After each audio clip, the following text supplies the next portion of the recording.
Hello guys, welcome to my channel Jaya vlog and craft. कैसे हैं आप लोग? आई होप आप लोग ठीक हैं और मैं भी ठीक हूँ। गाइस, एक बार फिर से लेके आई हूँ आपके लिए बहुत ही प्यारा सा DIY क्राफ्ट। और आज मैंने बनाया एक प्यारा सा mackow तोता। और इसको बनाया मैंने wallputty और वेस्ट मटेरियल से। गाइस, सच में बहुत ही प्यारा बनाया है, तो आप लोग भी बनाइए मेरे साथ।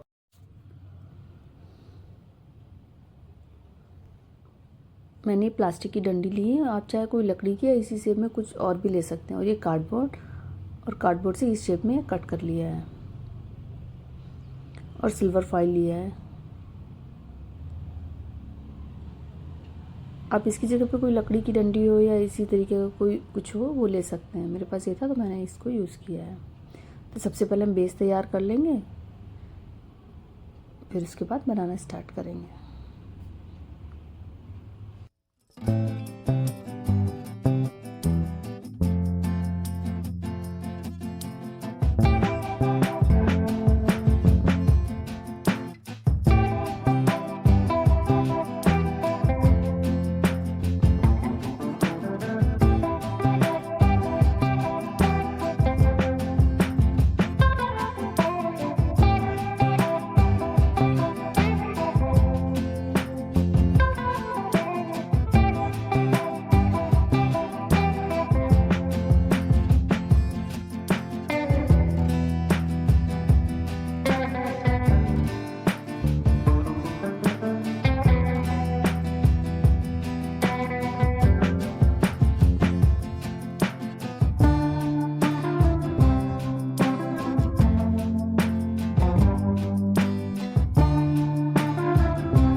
क्राफ्ट के साथ। तब तक के लिए बाय बाय।